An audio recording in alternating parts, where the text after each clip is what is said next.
صحت بخش شہری، اچھی سحری، اس کی ہم آپ کو کچھ راز بتانے چلے ہیں۔ ہم آپ کو 9 راز بتائیں گے جس کی مدد سے آپ اچھی سحری کر سکتے ہیں، جس سے آپ اپنی صحت کو بحال رکھ سکتے ہیں۔ تو آئیے چلتے ہیں سحری کے 9 رازوں کی طرف۔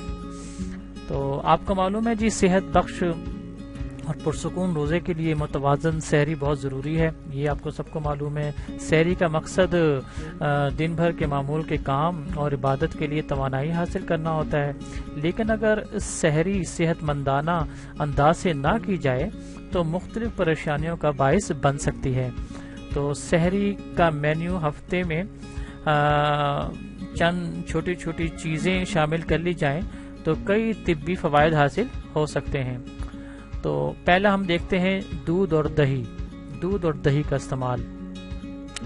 1 کپ دودھ میں 1 کپ پانی ملا کر پینے سے پورے دن توانائی حاصل ہو سکتی ہے اور پیاس نہیں لگے گی۔ دہی کی لسی پینے سے بھی کمزوری، پیاس اور بدہضمی سے بچا جا سکتا ہے۔ اب آتے ہیں کھجور کی طرف۔ سحری میں 5 عدد کھجوریں کھانے سے پورا دن جسم میں گلوکوز کی کمی واقع نہیں ہوگی۔ اجوا کھجور بھی اس حوالے سے کمال تاثیر رکھتی ہے۔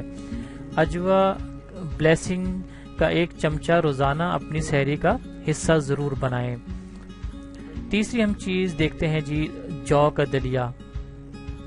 اپنی سحری میں جو کا دلیا دودھ اور شہد کے ساتھ ضرور تناول فرمائیں تاکہ فائبر حاصل ہو، جس سے آنتوں میں خشکی نہیں ہوگی۔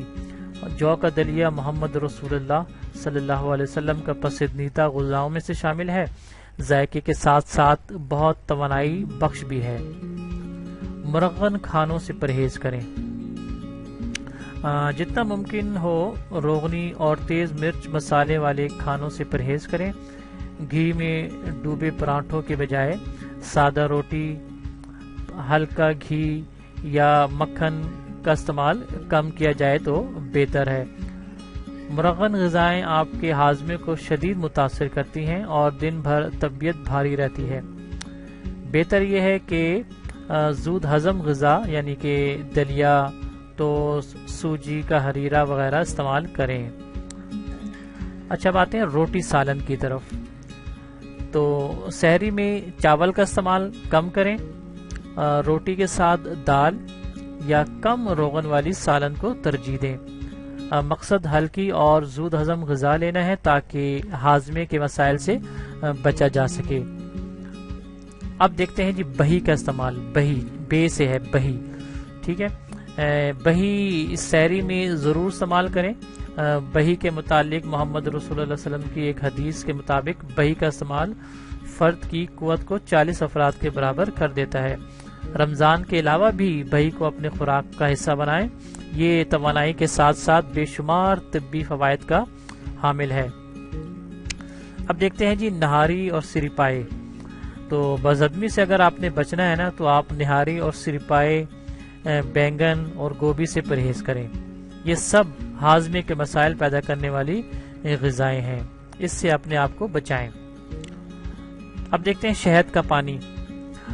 شہد کا پانی بے شمار طبی فوائد کا حامل ہے۔ سحری کے لیے اٹھنے کے بعد 1 گلاس پانی میں 1 چمچہ شہد ملا کر پئیں۔ کھانے کی نالی کی صفائی کے ساتھ ساتھ شہد کے دیگر فوائد بھی آپ کو حاصل ہوں گے۔ اب دیکھتے ہیں چائے، کافی اور کولڈ ڈرنک۔ تو ظاہر بات ہے چائے، کافی، کولڈ ڈرنکس وغیرہ سے آپ کو پرہیزی کرنا ہے۔ آپ کو معلوم ہونا چاہیے دیگر طبی مسائل کے ساتھ ساتھ یہ مشروبات پیشاب آور بھی ہیں، جن سے جسم میں پانی کی کمی کا خدشہ ہے۔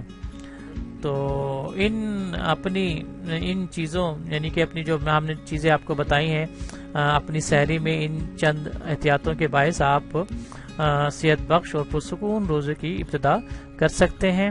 تو آئیں رمضان المبارک کے تمام جسمانی اور روحانی برکات سمیٹنے کی کوشش کریں۔